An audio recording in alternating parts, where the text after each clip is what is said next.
Greetings, community. It's Kevin from 1-2 Comic Talk, and it's a pleasure to be back on another Artist Alley. Today is going to be a very special and unique discussion. It's an awareness discussion along with a great story and a great book. This is a story that we had performed in the past on a thespian theater. We will end up talking about that a little bit because of our writer that will be joining us today was also a part of that performance. Before we get into it, as I made mention, let's go ahead and bring in, as always, my co-host, Christy Shin. Hey, what's up? Hey, Christy, how are you? Doing good. I'm just kind of tired, just kind of keeping heads up and everything. The general thing, remaining positive and remaining focused on things. I'm grateful as always for you being here. I appreciate it. It was a pleasure seeing you over at the Atomic Basement in Long Beach earlier in the week. That was awesome. Yeah. So I'm pretty happy about it. I've just been kind of running around doing the thing and getting stuff done. It's just like, just going out. Like I went over and explored a couple markets and everything, and went over there. Did the thing. So, it's just like one of those things I've been actually kind of like exploring food places, funny enough, like marketplaces or places. People go, how can you do that at a time like this? I said, well, I go to like little markets. I tried out Roma Market, and that's an Italian market in Pasadena. And they had an article about it in LA, like I think LA Times or something, where they were talking about this little old man, Italian dude, had the thing like since in his 50s, and he made these awesome sandwiches. So I actually picked up a few. And I ate them. They were as good as they said. Nice. Yeah, and then I picked up some actual Italian food and pasta, so it was pretty cool, And then I went to Gallico's and picked up some vintage sodas, some vintage formulated sodas. So it's been really nice. My wife was just speaking about that recently, and she wants to go to a place that has all those vintage sodas. She's like, "This is perfect for you." I said, "Yeah, that's as good as it is. It's bad, but yes, that's my it's one of my, I guess, my vices is soda." Dude, you should actually go there because it's like quiet. Like I was the only one in there, so it's like just walked in there. It's a pretty big store, so it's like, and the guy that runs it, John, he's like so knowledgeable about different sodas. Like he said, if you want to know what the original Coke tasted like, go to this bottle, go to that bottle, go to this one.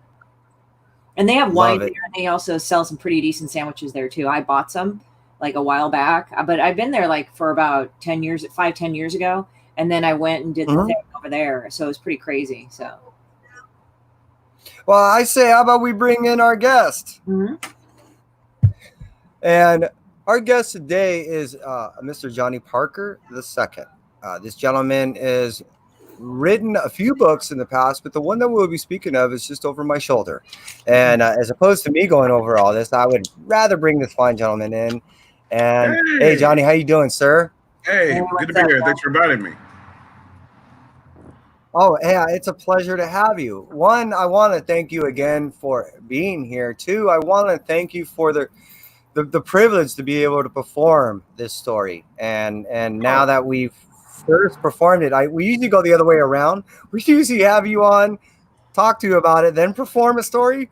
But it's a pleasure to have you. And I so look forward to talking about this story, this book, the awareness behind it, and how all this came to be. But prior in which that we do, I ask of you, if you could tell the community a little bit about yourself, if you would, please. For sure. Well, my name is Johnny Parker, and I'm a comic book writer and a teacher as well. Also a YouTube personality for that hashtag show.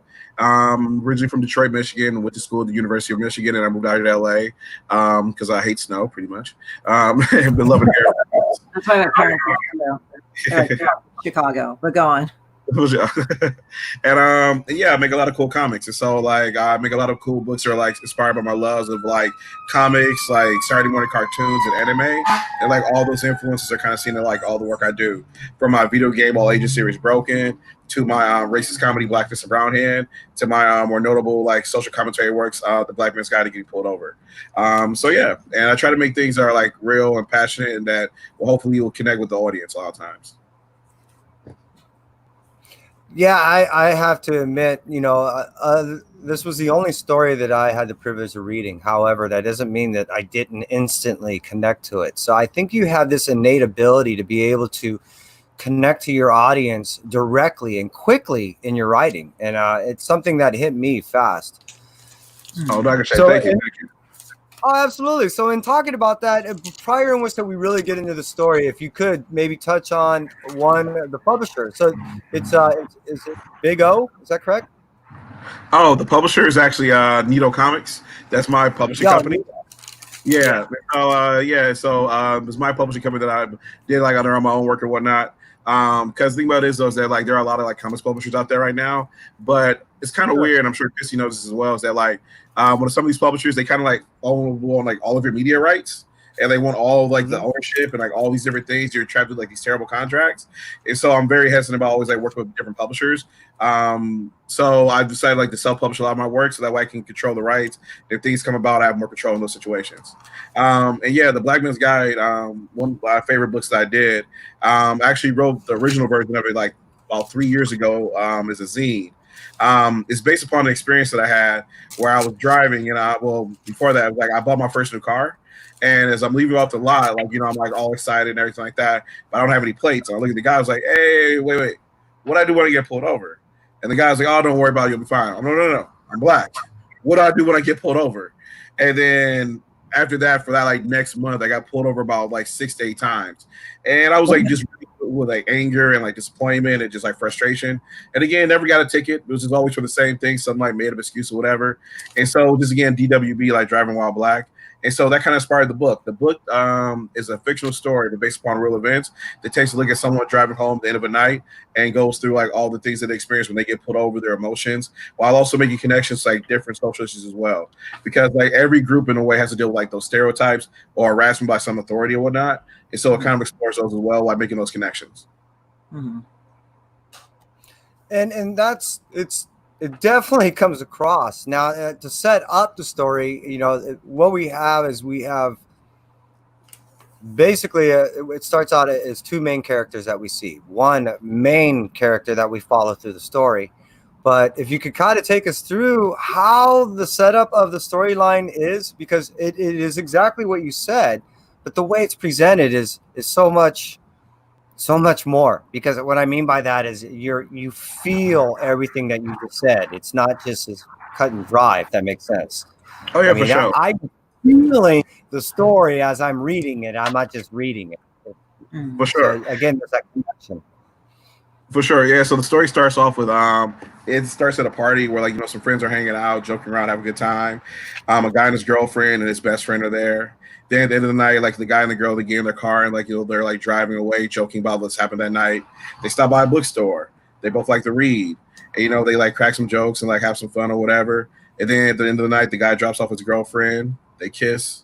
He's having an amazing night. Gets in the car, driving home, singing along with some music, not doing anything wrong. And then all of a sudden, in his rear view lights, he sees those familiar blue and red flashing lights, and it's the police. And then all of a sudden, his whole light suddenly changes.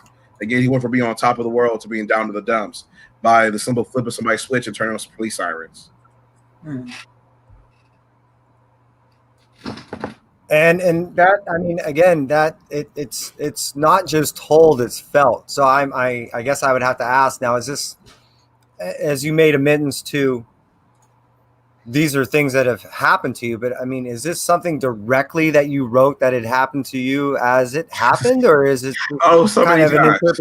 So many times. Okay. So many times. Was it California or Detroit or where you were? Mostly California. Detroit. I moved out of Detroit after college, and I wasn't driving yet. So I was only driving for like my last year of college. And but when I moved out here is when I was mostly doing most of my driving. And so like that's why I got pulled over the most here in the Southern California area, mainly the Manhattan Beach, Redondo Beach, El Segundo areas a lot, because that's where like one of my favorite comic shops is. Shout out to the Comic Book, shout out to June, Eddie, those guys over there. And so the thing about it is that like I get pulled over like all the time when I'm like in that area. Like one example of it is I literally just bought my car and I took a friend with me and I had to drive it back because I had my old car and I had to like bring back both cars. And so I'm like, cool. So I go and pick up my friend, or bring back the cars, whatever, and I have to drop him back off at work in El Segundo. So we're in El Segundo. We're at a stop sign. I see a cop car pull up, and I'm like, we're about to be pulled over. And my friend's white. He looks at me. He's like, no, what are you talking about? I was like, wait and see.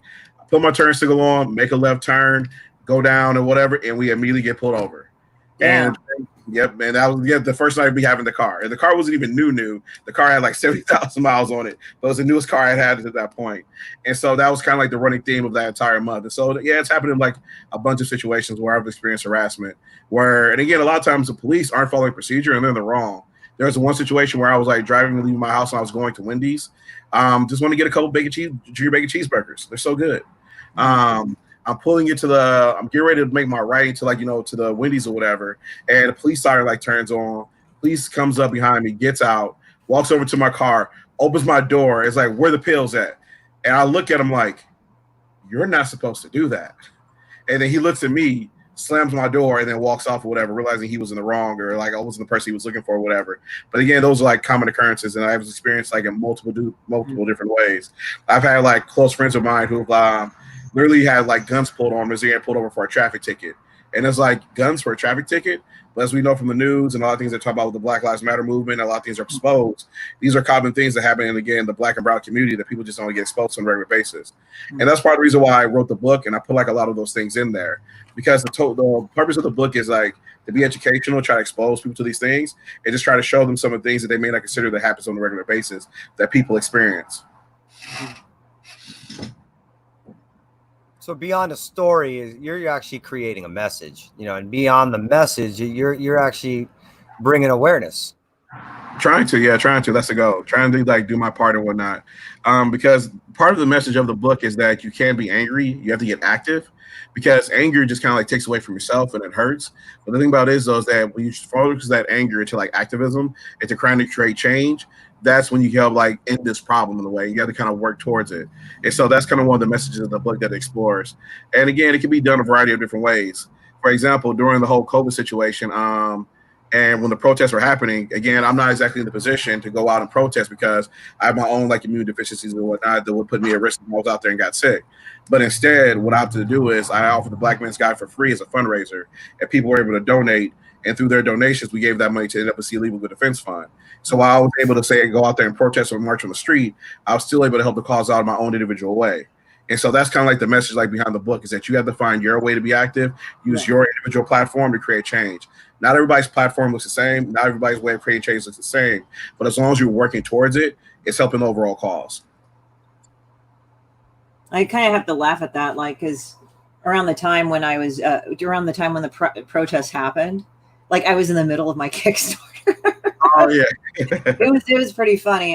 No, but I had one guy actually, ironically, a white guy came at me and he said, "You need to dump everything and join Black Lives Matter." I'm like, what? It's kind of like, where's this coming from? It's like, I appreciate your energy, but I'm a woman and a person of color. You calm the fuck down. Yeah, it's like yeah, it was weird. I actually have to show you a link to that too. I was like, I made a whole, and it's like this. It's like, oh, it's always some asshole that comes at me during my Kickstarter. I might as well make it into a bit. So exactly, yeah. It's like you may appreciate where he's coming from. At the same time, it's like he's not fully thinking this through. Like, as a woman of color who's trying to raise funds for her own book, it's like, if you want to be part of change, why don't you just give to our Kickstarter instead of trying to complain about it? Or like, why don't you just do what you do and let me do what I do? Like, sometimes for me, it's like, Don Wen, he was inspired to do the art for the Punisher and BLM, that all that stuff.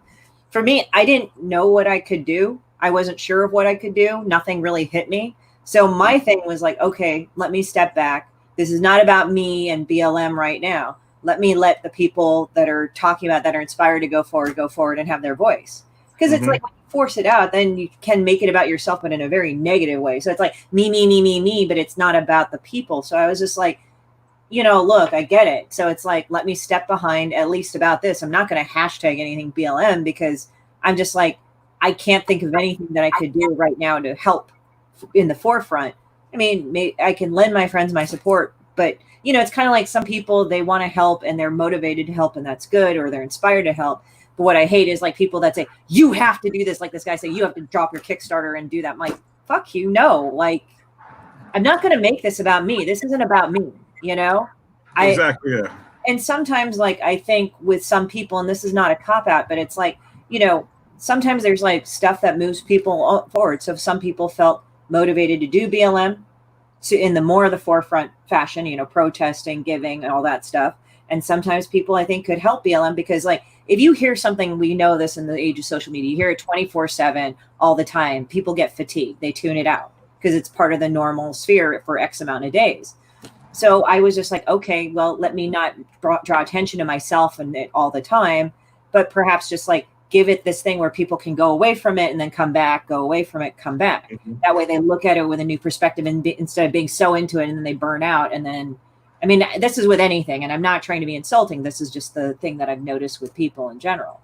Mm-hmm. So for me, I was just like, okay, I'm doing my own thing. I'm not going to draw attention away from it. I'm not going to draw attention forward or to it. It's just I'm doing my own thing. I will be there for my friends. That's it, you know. I feel you, and that's just your way of like being active, like giving part in a way. And that's the kind of thing is that like everyone just has to find their way of like helping out the cause and like helping give back in some degree. Yeah. So it's like, as I said, it's like that's not about me. I'm just gonna let people have that voice, you know. I'm not gonna yell at it or something. I'm just gonna let him have it, you know, because it ain't about me about that point. For sure. Yeah. So. Now, again, you made mention, like Christy, you decided to go ahead and self-publish, and that entails a lot of work. Now, what I really love about that, and what I really respect about that, is it allows you to fully express yourself without the restrictions. Now, that means that you have to find your team. Can you talk about your art team, your letterers, all that? Oh yeah, for sure. So the cool thing about it is that comics kind of organic process. Is that like, you know, sometimes it happens like in strangest ways. And so a lot of times when I'm working with somebody, I try to seek out people that are like who I've either met before or whose work I like or admire. And so for example, the Black Man's Guide, at the time that I was getting ready to do this, I was actually working on 3 books at the time. I think I sent you some the cover images for it. I was working on your Facebook Messenger. So I was working on Ewoks and Bear the Hobbits. Oh, okay. I was working on Ewoks and Bear the Hobbits, Die Cute, and I was working on the Black Man's Guide, getting those ready for Comic-Con 2019. And so for when I was looking for an artist for Ewoks, I was looking just for Ewok images and artists that I liked and people that resonated with me. And I found Felipe. And Felipe's super dope. He's an amazing, talented artist. And I saw this dope Ewok image he drew. And so I started chatting to him about would he be interested in doing the book or whatnot. He was like, no, I can't do it right now because I just had a newborn baby. I have all these things going on and whatnot. I was like, that's totally cool. That's dope, fam. I get you. But he helped me put me in touch with other artists who ever like do the book or whatever. But as I was like, you know, checking out Felipe's art, as we were like talking and whatnot, I saw this dope image he had done for Atlanta, the television show by Donald Glover. And I was like, yo, that is fire. It's like low key, like that's so dope. Like, kind of reminds me of my book, The Black Man's Guide or whatever. And Felipe was like, "Oh, what's that about?" I was like, "Oh, it's this book I originally did as a zine about police harassment, all these different things about Black Lives Matter. I'm getting ready to redraw it and republish it as an actual comic and everything." And he was like, "Oh, that sounds interesting. That sounds really interesting." I was like, "Yeah, oh, okay. But you got a newborn child right now." He's like, "Yeah, but send me the script. Just send me the script. Just let me read it a couple times. Let me see if I like it or not." And it's kind of hilarious. I sent him the script, and he got back to me in a couple of days. It was like, "Yeah, I got to draw this." I was like, "Really?" He's like, "Yeah, I got to draw this." And then from there, we just kind of boom, got it and got it going and everything like that. And shout out to Felipe. He did an amazing job. He knocked it out of the park. Like, his line work is so fluid, and his like expressions like so telling. His page design is amazing. And so like he really brought his best foot forward and really like brought the book to life and everything like that. So definitely shout out to him. And then as far as lettering go, the lettering is actually done with my really good friend Scott Ludwig. He letters all my books. He's a graphic designer, and so he works like on a lot of my books and whatnot. And so when I got ready to do this one, I wanted to use like a somewhat different lettering style, something a little bit more representative like Black culture and whatnot. So he helped me out in like choosing the right fonts and whatnot and giving it a stylistic look there and everything. Interesting. Yeah, you know the art. I agree. It has enough grit to it that you can still feel that where you're at. It's kind of, you know, like in a city. You still get a slight urban feel as you get out. You know, I think it's really drawn and depicted well as far as the art really does assist in the storytelling. It really supports what you're doing, especially when you go from, I guess, the physical state, I guess we can call it, where, you know, he's driving in his car, he's being pulled over, to the mental state that he's formulating in his head of what he has to go through, you know, to go ahead and speak to this person. You know, so as he to this fantasy world that he has to go into, this like game show place, you know what I mean? The art changes. It definitively changes, and it's reflective of what's going on, both in the, I guess, the anxiety and the, I guess, how should I say, but beyond the anxiety, I guess the surrealness of what's happening, all depicted in the art. Yeah, and Felipe does a great job of doing that, because kind of like you said, like the tone changes from time to time.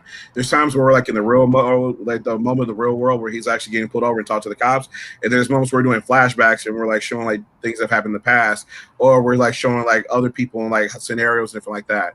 And then there's the classic the game show scene where it's like the police officer has to go and like do the excuses like what's going on and everything like that. And it's presented as a game show scenario. So yeah, Felipe was able to adapt to each of those situations.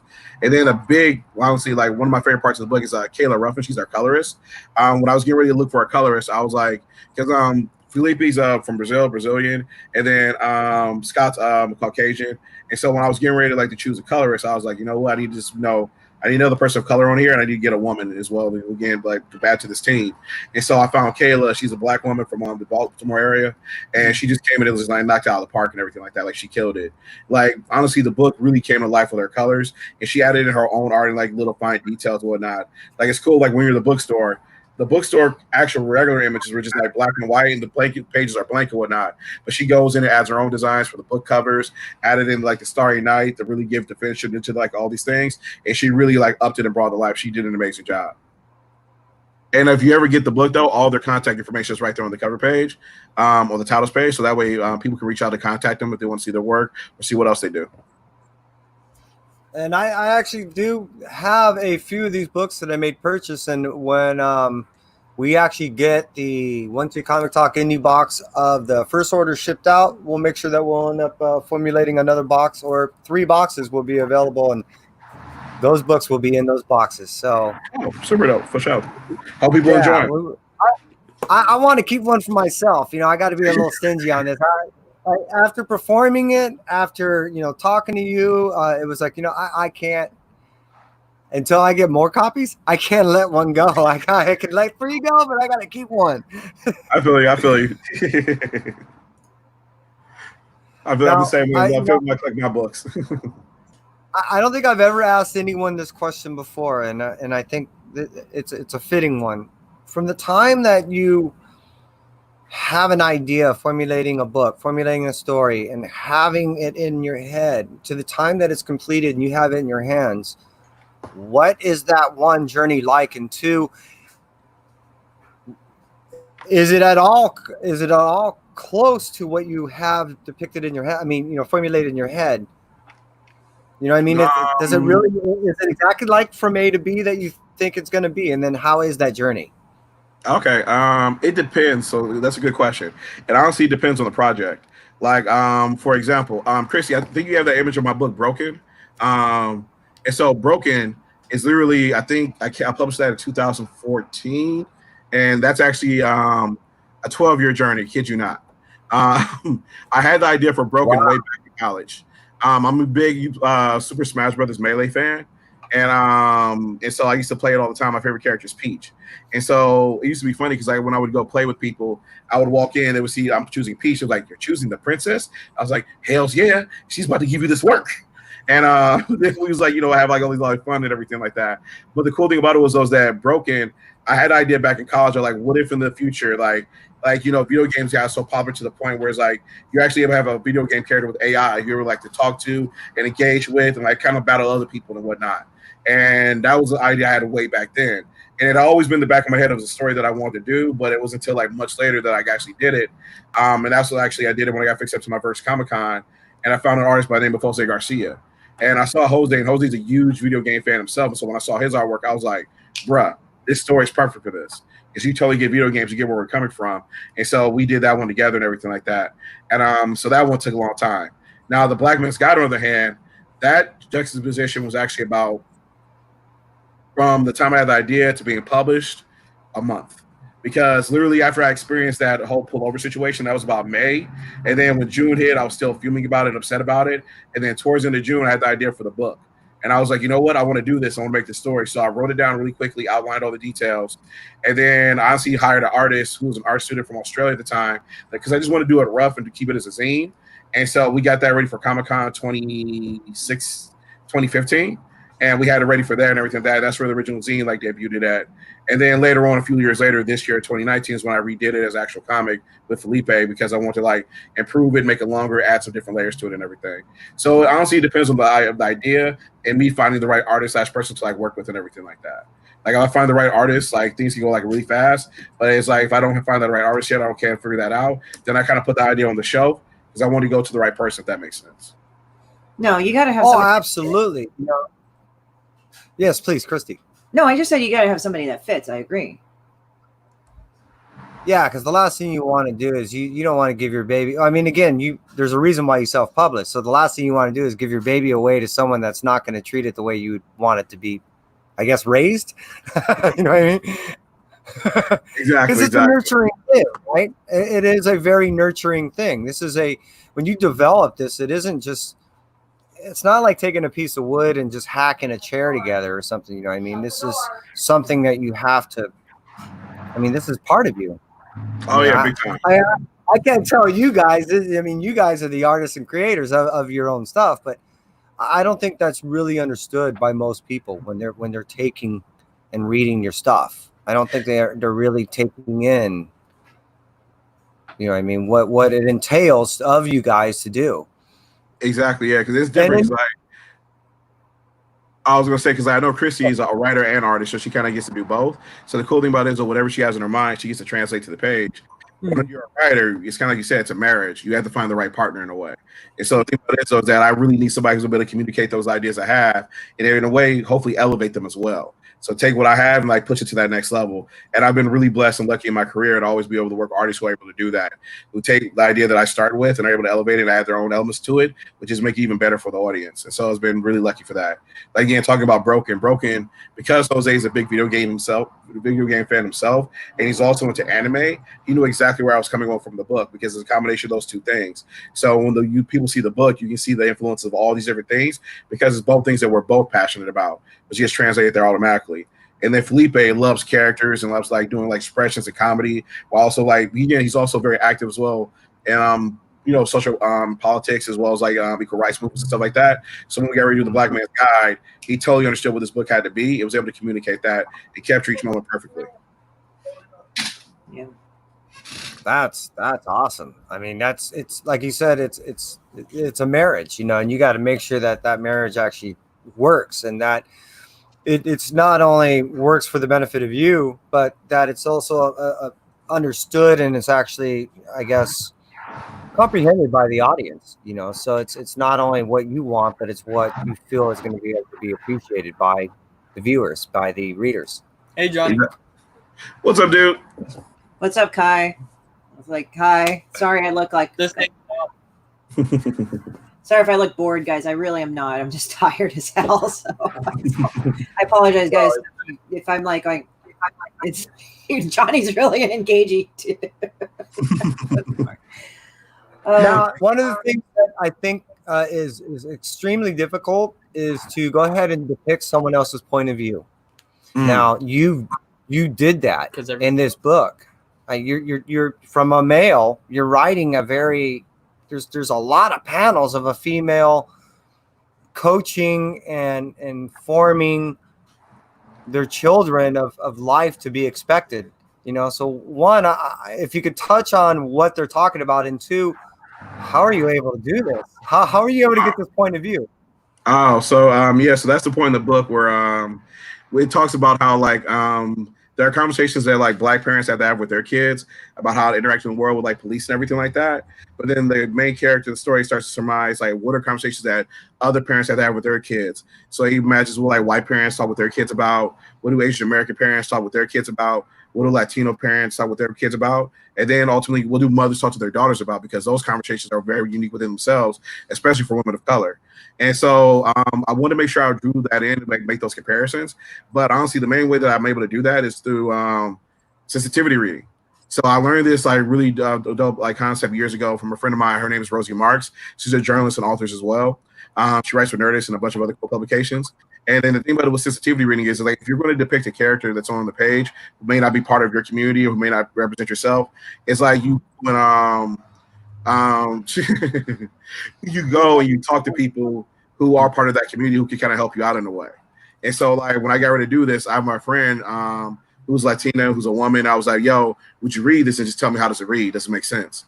And she's like, okay, sure. And then for like the Asian American part, I reached out to my friend who's in the Asian American community. I was like, yo, I'm not being racist, right? And he's able to go through and like, you know, give me some advice about it and everything like that. So that's the main way that I approach it, is that I'm writing a character who's not part of myself that I might be unfamiliar with. I try to go through and reach out to somebody who like is part of that community to get their input so I can make sure I'm representing those people in a genuine, authentic, and real way. It's cool. You've done your research. That's cool. Oh, okay. Thank you. And as I've spoke to certain people about this, you know, they agree with how you told the story. That not only is it fall upon what I believe you touched on in a manner of between a certain culture or maybe a certain race or maybe even, you know, sometimes it's a belief, you know, because as many times, you know, we're just ripped apart just by beliefs. That I think you touched on so many of those things that I think everyone can relate, no matter who and where you are. Because again, depending on where you're raised, it also dictates the lessons that you are. You know what I mean? I was raised on Compton and Inglewood. So the things that I was told, I'm sure were different than the things that were told to some of the people that were raised there in Beverly Hills. Exactly, even though our yeah. color might have been the same, even though our color was the same. Exactly, yeah. So it does. You do get that feel, and it does get a sense of what people have to, how should I say, address when they are looking at themselves or others, and not in a judgmental way, but like you said, in a way of surmising. Think about it from somebody else's perspective, and the way he's able to do that is so great. Precisely. Exactly. So yeah, it's amazing. This is not only an amazing read, which Black Man's Guide. Again, and if you want, we have 3 of these copies that will be in the indie boxes that will be available soon. But it's very educational in the sense that sometimes we forget, like any other time, we take things for granted, and it's a good reminder. You know, if nothing else, it allows us to look in the mirror again and go, you know, who am I? See you, dude. In a way, Yeah. way of how we affect our surroundings or society. Yeah, it's kind of weird. Like, I kind of laugh with people. It's like I must be part hood and part bougie, because like when my parents moved, we moved from Skokie, from Chicago, right? So we moved there. We like actually ended up in Hayward, California, which is like part really hood and part like blue collar. So, you know, like in the BART station, somebody said, "Oh yeah, that's little fucking Oakland right there." But the thing is, then we moved to Silicon Valley, so it's like that's a really bougie. So we're just laughing about it. I like to say posh because bourgeois is like actually means middle class, but you know, posh is like it's a higher income bracket. So it's sort of weird because I kind of feel like I kind of go through these transitional periods where, and maybe I don't know if I just feel kind of separated from it all or something. I don't know. I'm kind of weird that way. I'm a weird duck, so please don't use me as a form of example. But it's like I just like grew up in this like area where it was like, oh, okay, I went to grammar school and I hung out with my friends and shit, and my mom was with me a lot of the time, and then I went to like Silicon Valley, and it's like I got more independent there and all that stuff. But it's like it was interesting, and then I went out in the world and did all these things, and it's like now I'm in LA where it's wilder by most parts, but it's also has its tame parts too, so it's kind of nice. For sure, for sure, for sure, for sure. Yeah, it's So always would you interesting. say that you got most of your influence when you actually got here in LA to write this book than I mean to redo this and readdress it and bring it than from when you were originally in Michigan? Oh, oh no, I've been out here in LA for now the past what's this 2020?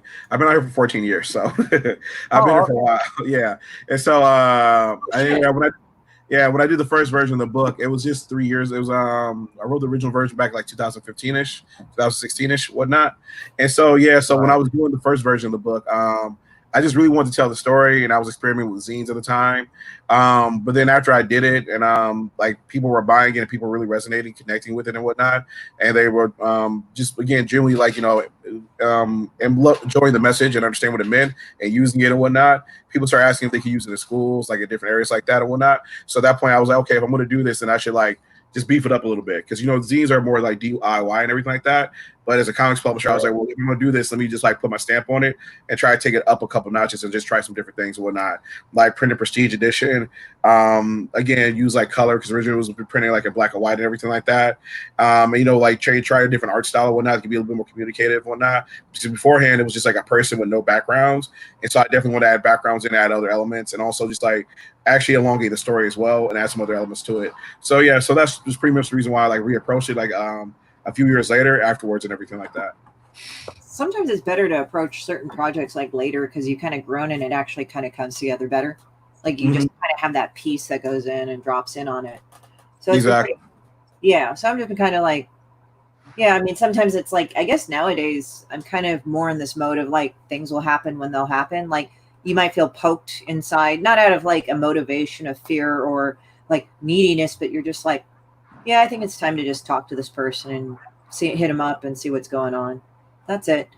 I think it's weird. Like when you get older, you kind of get more in that mode. You think, oh, your years are behind you, so you got to hurry up. And it's like, nah, you did that shit when you were 20. You don't give a fuck anymore about that shit. Like there's this thing called timing. It's kind of like, it's like, oh baby, don't you think this good? That's not it. Remember back in that's not it. Baby, I must have lasted about an hour. That was 5 minutes.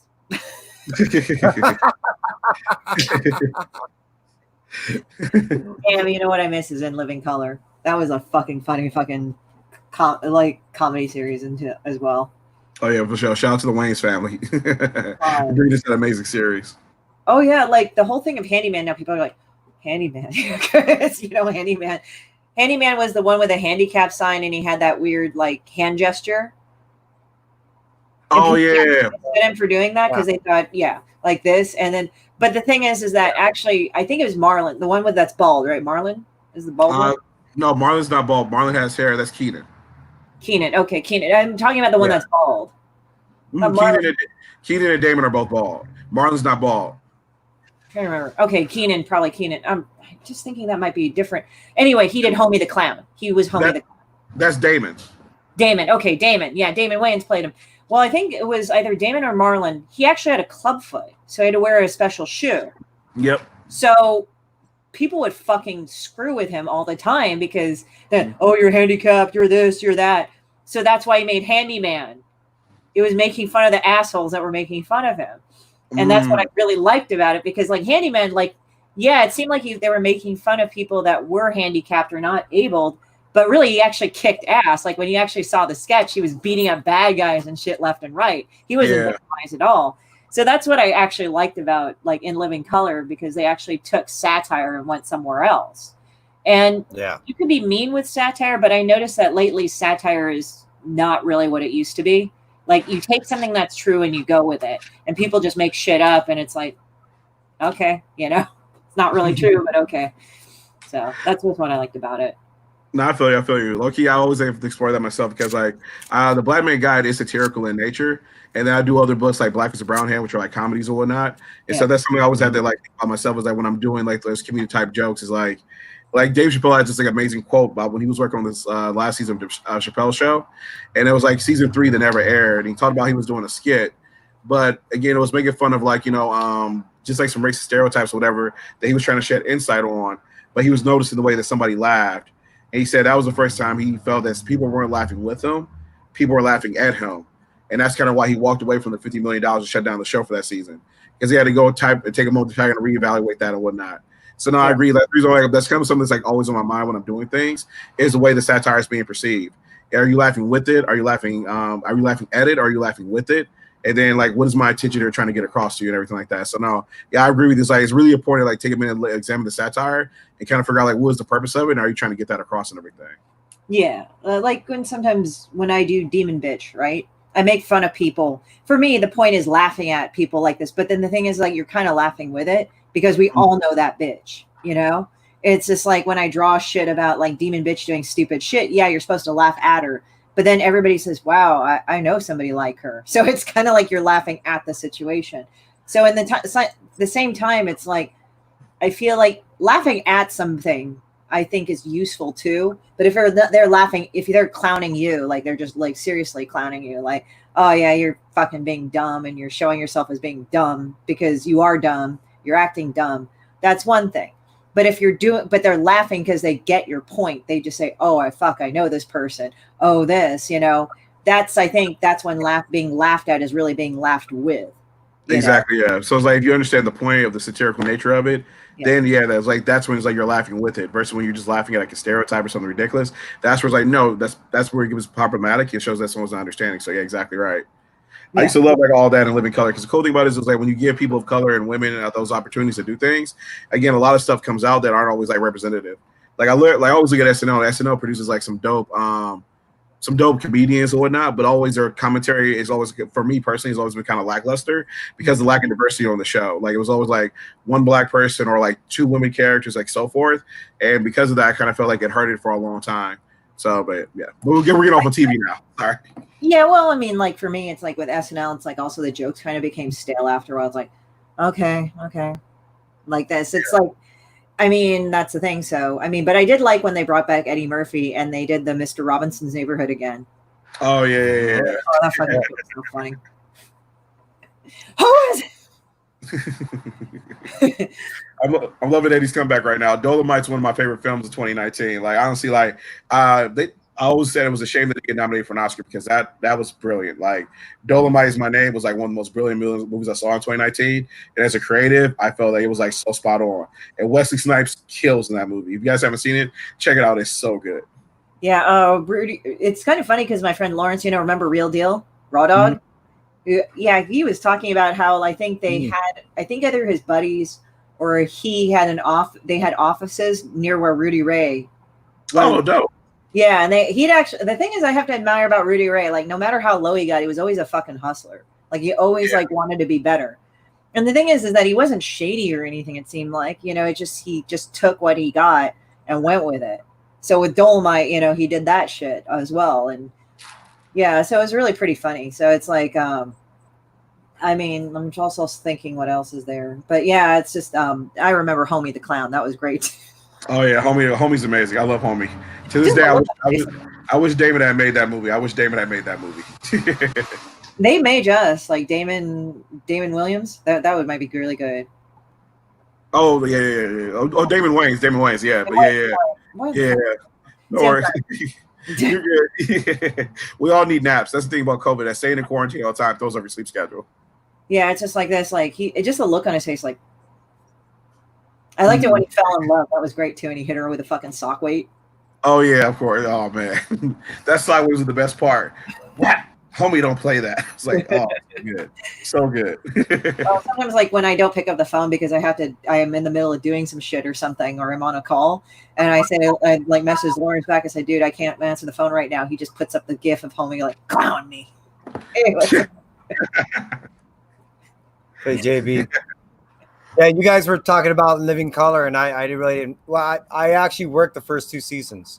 Oh, cool. Seriously? That's awesome. What'd you do? Well, I've been a stagehand for over 3 decades now. So I actually, what was funny is it was the joke on Living Color was Jim Carrey was the token white guy.